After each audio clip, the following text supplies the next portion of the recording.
السلام عليكم ورحمة الله وبركاته. النهاردة بقى أنا جاية لكم بمفاجأة. تعالوا بينا نعمل الطعمية بطريقة سهلة وبسيطة جدا في البيت، بدل ما خلاص الطعمية بقت بجنيه وبجنيه ونص وبقت صغيرة وما بتشبعش أي حد، وكمان نعمل العجينة بطريقة سهلة وبسيطة جدا وما اقولكوش بقى على الجمال والحلاوة. بصوا أصلا شكلها ازاي أحلى كمان من اللي بنجيبها من بره، وبصوا من جوه كده هشة وجميلة ازاي ومن غير كمان بيكنج باودر.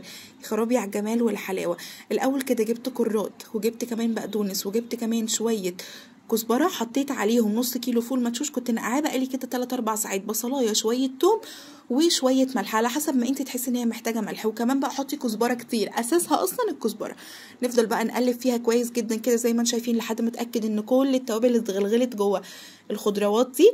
بعد كده بقى عندك بقى كبه، عندك ميكسر، عندك خلاط، اي حاجه تستحملها حطيها فيها. انا الكبه بتاعتي كنت بحطها كده على كميه بشويه بشويه لحد ما تتهرس كويس جدا، لحد ما خلصت الكميه بتاعتي كلها.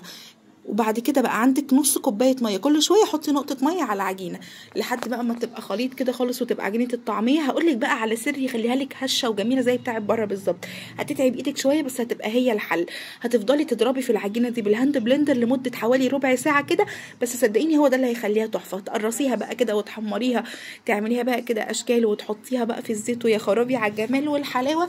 انا عايزه اقول لكم ان ما شاء الله عملت معايا كميه كبيره جدا، وكمان 4 اكياس. الكيس مثلا ما يعادل اللي هو مثلا ب10 20 جنيه عند الراجل العجينه. وما اقولكوش بقى على الجمال والحلاوه. الف هنا وشفا. ما تنسونيش بقى في اللايك والشير والسبسكرايب.